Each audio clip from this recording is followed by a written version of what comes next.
सबको जैम सी की मैं हूं श्याम और स्वागत है होप चैनल हिंदी में। आइए हम प्रार्थना करें। हमारे मान सच्चे जीवित अनुग्रहकारी प्रभु, हम आपका शुक्रिया अदा करते हैं आज के दिन के लिए।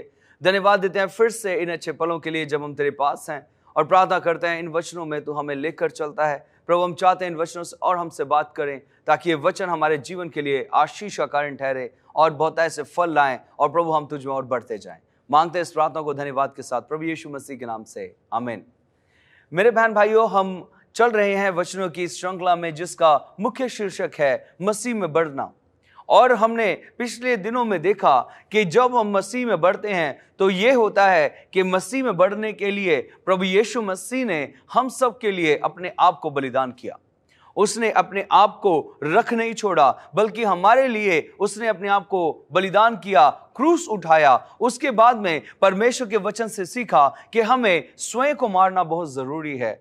जिस तरीके से यीशु ने क्रूस उठाया, उस तरीके से हमें भी अपने आप को मारने की जरूरत है। अपनी इच्छाओं को, उन इच्छाओं को जो संसार के प्रति है, जो परमेश्वर के नहीं बल्कि संसार के प्रति है, हमें उन इच्छाओं को मारने की जरूरत है। हमें प्रभु में बढ़ने की जरूरत है। हमें प्रभु के अनुग्रह को अपनाने की जरूरत है। उसके बाद हमने देखा कि हमें एक नया जीवन जीने की जरूरत है, और वो नया जीवन हमें परमेश्वर के अनुग्रह से मिलता है। फ्री के अनुग्रह से नहीं, उस अनुग्रह से जो प्रभु ने हमारे लिए खरीदा है खून देकर।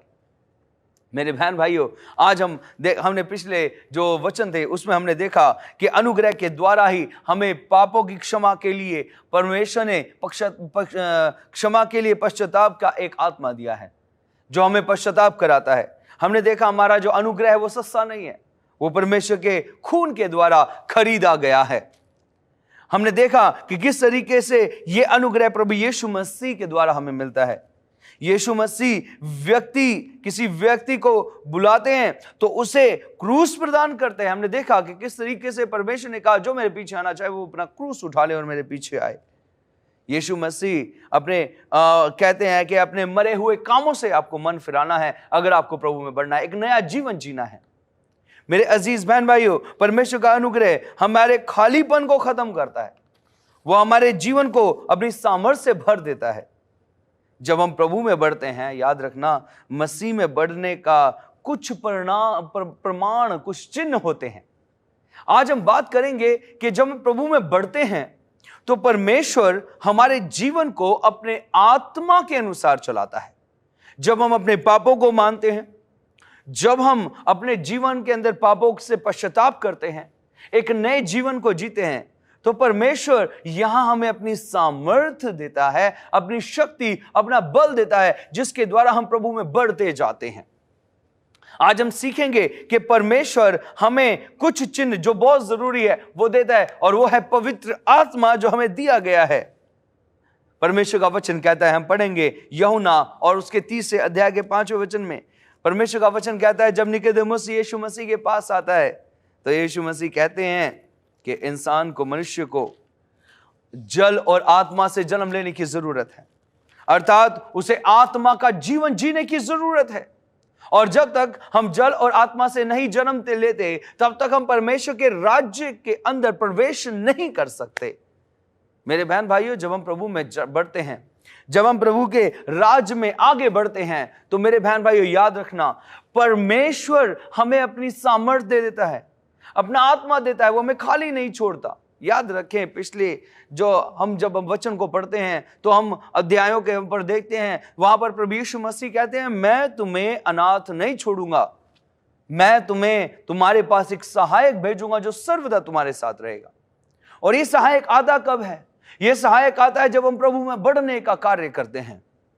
ये सहायक आता है जब हम प्रभु यीशु मसीह को उद्धारकर्ता ग्रहण करके अपने पापों को क्षमा मांगकर अपने आप को एक नए जीवन में चलाते हैं।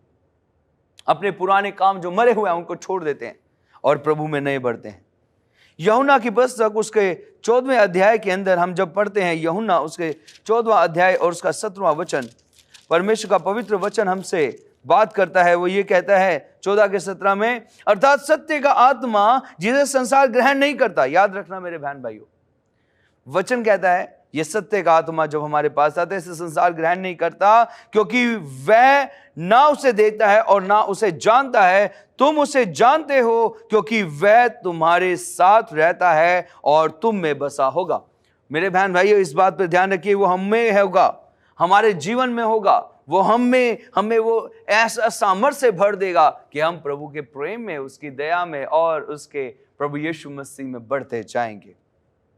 पवित्र आत्मा की पुनर्जीवित करने की शक्ति के बिना हम मसीह को जीवन की शुरुआत नहीं कर सकते। मेरे बहन भाई, जब तक हम मसीह को अपने जीवन के अंदर नहीं बुलाते, जब तक पवित्र आत्मा हमें पुनर्जीवित नहीं करता, हम प्रभु यीशु मसीह में बढ़ नहीं सकता।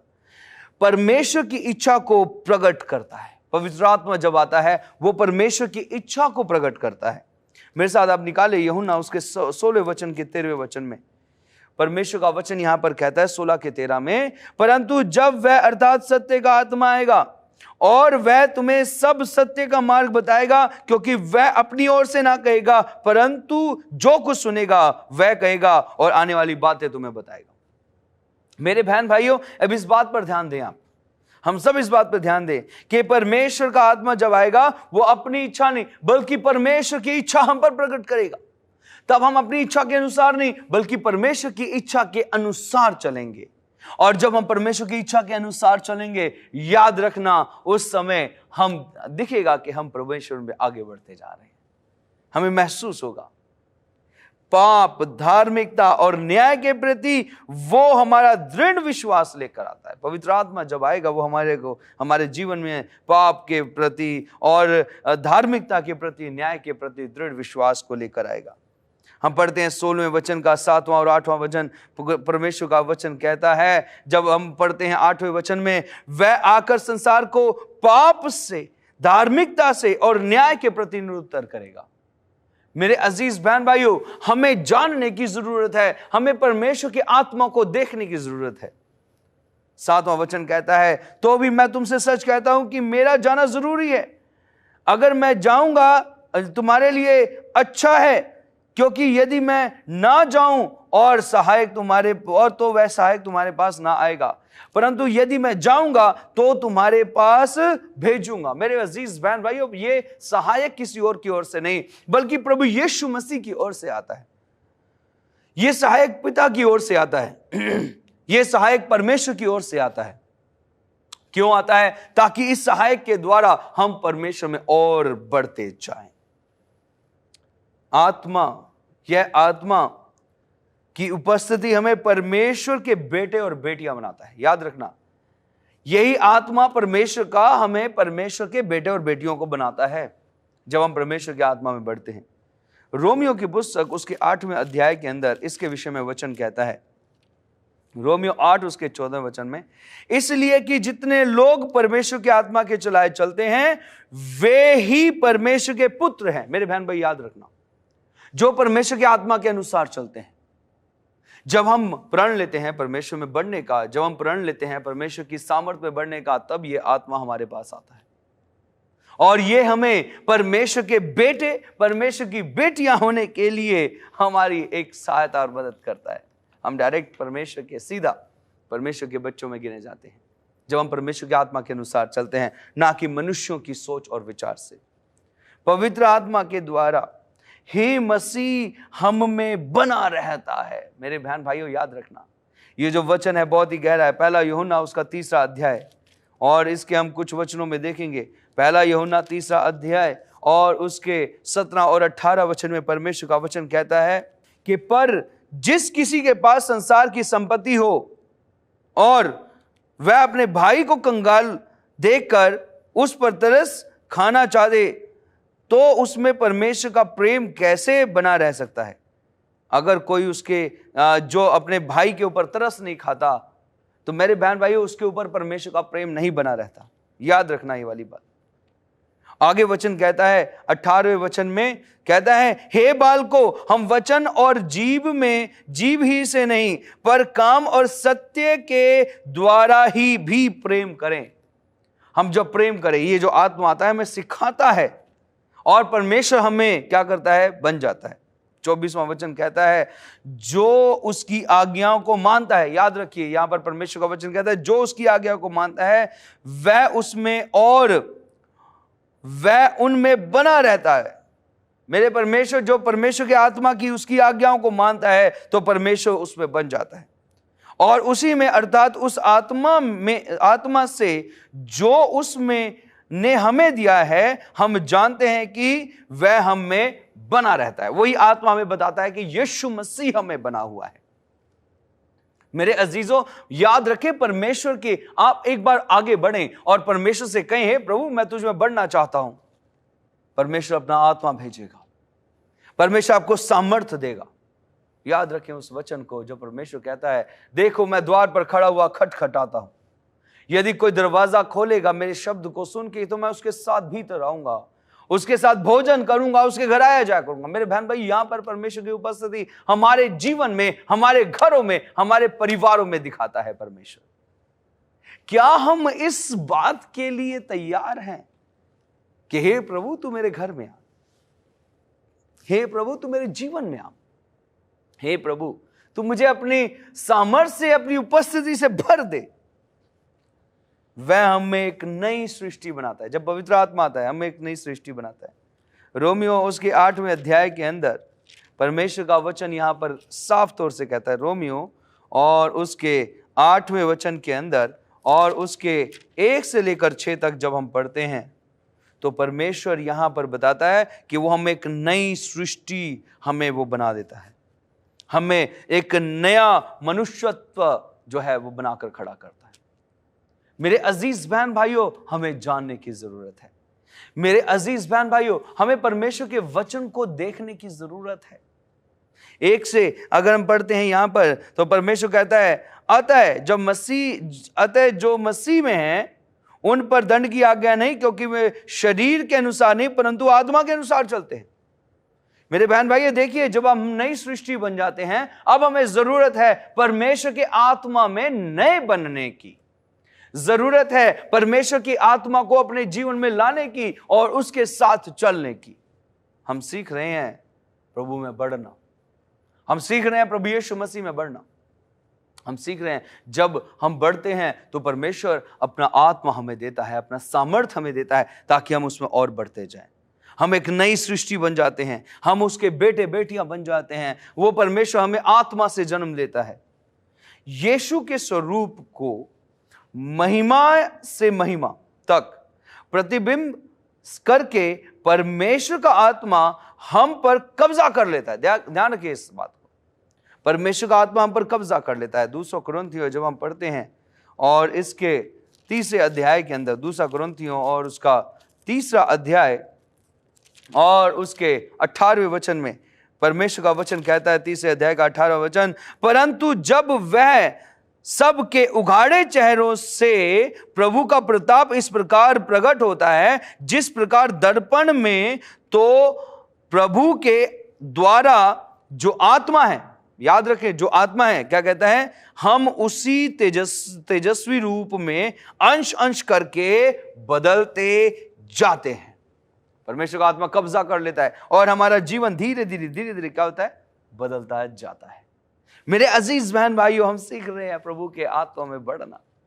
परमेश्वर का आत्मा में छोड़ेगा नहीं, परमेश्वर का आत्मा हमें भर देगा अपनी सामर्थ्य से और हम अंश अंश करके बदलते जाएंगे। हमारी सोच, हमारे विचार, हमारे ख्याल, हमारा उठना, हमारा बैठना, हमारा दूसरों के साथ बात करने का तरीका, हमारे परिवार के अंदर हमारा स्वभाव बदलता जाएगा। हमें प्रेम का स्वभाव आएगा। परमेश्वर का आत्मा हमारे हृदय पर कब्जा कर लेता है, तब वह आत्मा जीवन का रूपांतरण कर देता है। याद रखें, जब परमेश्वर का आत्मा आता है तो हमारे जीवन का रूपांतरण कर देता है, बदल देता है हमें। परमेश्वर का आत्मा हमारे ऊपर कब्जा कर लेता है। पवित्र आत्मा के द्वारा मेरे बहन भाइयों, पाप में विचारों को दूर किया जाता है। जब पवित्र आत्मा आता है, हमारे विचार जो होते हैं पाप में, वो दूर हो जाते हैं। बुरे कामों को त्याग दिया जाता है। याद रखें, जब हम परमेश्वर के आत्मा के अनुसार चलते हैं तो हमारे जो बुरे काम हैं वो चले जाते हैं। क्रोध हो, ईर्ष्या हो, हमारे जीवन के अंदर संघर्ष हो, इनके जगह प्रेम जो है वो अपना स्थान ले लेता है। याद रखें, जब आप प्रभु में बनते हैं, परमेश्वर का आत्मा आपको अपने प्रेम से भर देता है, अपनी सामर्थ से भर देता है, ताकि हम उसके अंश में बदल जाएं, जैसा यीशु है वैसे हो जाएं। मेरे अजीज बहन भाइयों, परमेश्वर का आत्मा बहुत कार्य कर रहा है हमारे जीवन के अंदर। बोझ उठाने वाले हाथों को स्वर्ग के नीचे आते कोई नहीं देख सकता। उन हाथों को जो परमेश्वर का वचन कहता है, हे सब परिश्रम करने वाले बोझ से दबे लोगों, मेरे पास आओ, मैं तुम्हें विश्राम दूंगा, वो हमारे बोझ को उठा लेता है, हमारी परेशानियों को, हमारी चिंताओं को हटा लेता है, तब वो हमें सामर्थ्य देता है। उन हाथों को कोई नहीं देख सकता। वो हाथ दिखते हैं परमेश्वर के। मेरे बहन भाइयों, हम देख नहीं सकते, ये वो सामर्थ्य, वो हाथ बनकर आता है, ये वो परमेश्वर का आत्मा हमारे जीवन के अंदर आता है। जब हम विश्वास करते हैं, तब हमें आशीष परमेश्वर के द्वारा मिलती है। याद रखना इस चीज के लिए, हमारा जो विश्वास है, परमेश्वर हमको आशीषों से भर देता है। जो मनुष्य की आंखें देख नहीं सकती, परमेश्वर के स्वरूप की एक नई सृष्टि करती है। मेरे बहन भाई, याद रखना, मनुष्य की आंखें नहीं देख सकती। लोगों को हमारे नए सोच, नए विचार, हमारा जो चेहरा, आत्मिक चेहरा, वो नहीं दिख सकता। लेकिन उसको कौन देख रहा है? उसको देख रहा है परमेश्वर, क्योंकि परमेश्वर की हमारे ऊपर निगाह है। आत्मा हमें परमेश्वर के वारिस और मसीह के सहवारिस बना देता है। याद रखिए, ये पवित्र आत्मा जब आता है तो हमारे जीवन के अंदर वारिस और सहवारिस बना देता है। ये चिन्ह है जब हम प्रभु में आते हैं, बदलते हैं। मेरे अजीजों, हम अपने नहीं रहते, फिर हम यीशु मसीह के समान हो जाते हैं। हमारी सोच विचार यीशु मसीह के समान हो जाती है। हमारी धारणाएं प्रभु यीशु मसीह के समान हो जाती हैं। हमारे ख्याल प्रभु यीशु मसीह के समान हो जाते हैं। हम एक दूसरे के ऊपर दया, अनुग्रह करना चाहते हैं। हमारे ऊपर दया की दृष्टि आती है। मैं सोचता हूं, जब पौलुस का जीवन जो क्रूर था, स्तिफनुस की मौत हो रही थी, वो वहीं खड़ा था।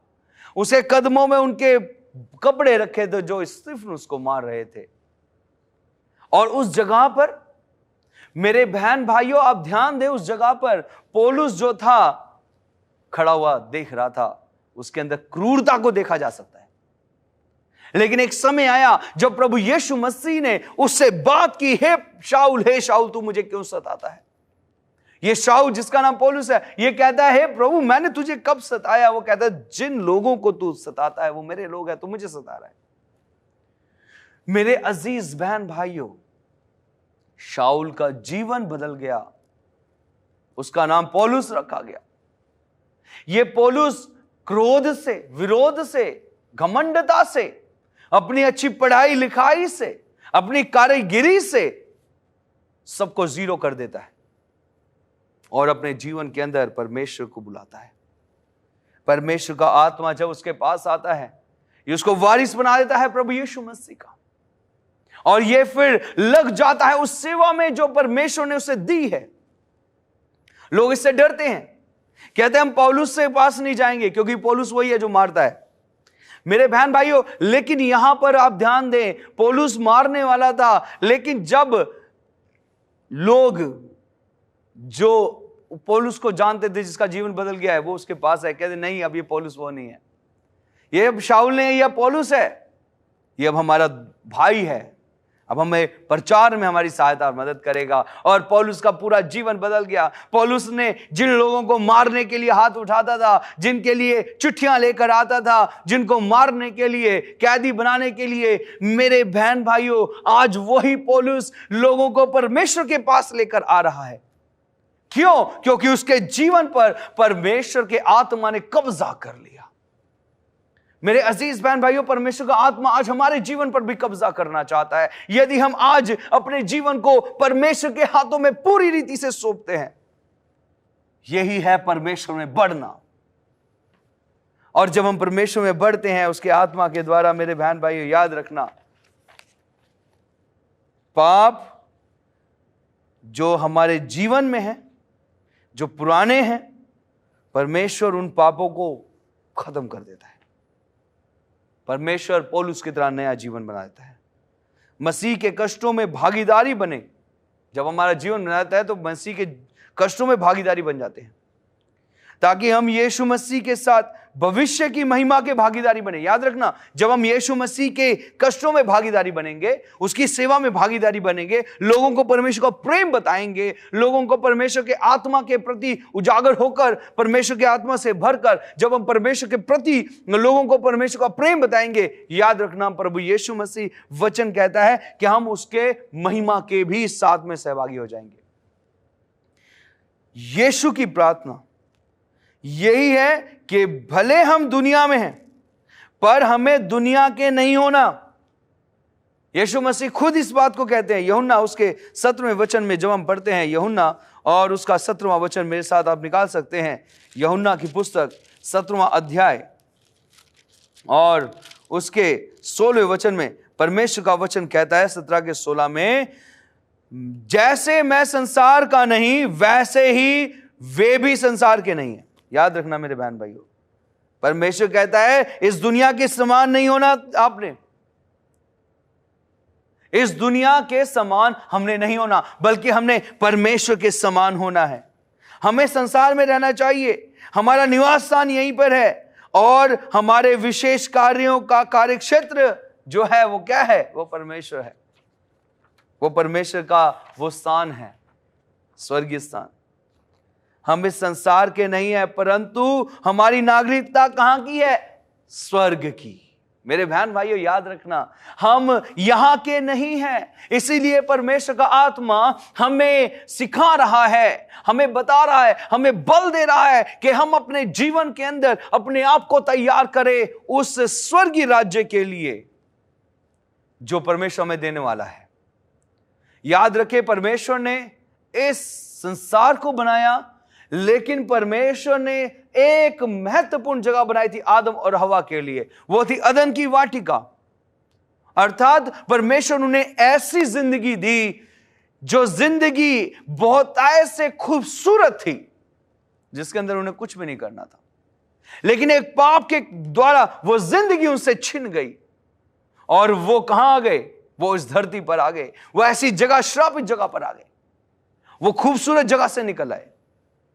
मेरे बहन भाइयों, अपना हमारा जो निवास स्थान है वो है स्वर्ग। हमें स्वर्ग की तैयारी करनी है, हमें परमेश्वर के वचनों में आगे बढ़ना है, हमें परमेश्वर के साथ रहकर उसकी महिमा को अपनाना है, ताकि हम परमेश्वर के राज्य के वारिस हो सकें। मेरे अजीज बहन भाइयों, अपने जीवन को परमेश्वर के प्रति तैयार करें, अपने जीवन को तैयार करें ताकि हम परमेश्वर में बढ़ सकें। आज मैं आप सबको निमंत्रण देना चाहता हूं परमेश्वर के साथ बढ़ने के लिए। पापों का पश्चाताप करें और परमेश्वर के पास आएं और पवित्र आत्मा का दान मांगे। यही आपको और हमें परमेश्वर में बढ़ाएगा। आइए हम सब आंखें बंद करें और प्रार्थना करें। स्वर्गीय ईश्वर खुदावन, इस वक्त हम तेरे चरणों के पास आते हैं। धन्यवादित है इन अच्छे वचनों के लिए। हम चाहते हैं अपना आत्मा हम पर उंडेले प्रभु, ताकि इन चिन्हों को जो तूने हमें दिखाए हैं आत्मा के द्वारा हमारे जीवनों पर कंट्रोल करें, हमारे जीवन को नियंत्रण में ले, और प्रभु हमें अपने में बढ़ने की सामर्थ्य दें, क्योंकि मांगते हैं इस प्रार्थना को धन्यवाद के साथ प्रभु यीशु मसीह के नाम से, आमीन। परमेश्वर आप सबको आशीष दे जब हम प्रभु के प्रेम, प्रभु की दया और उसके अनुग्रह में बढ़ते हैं। सबको जय मसीह की।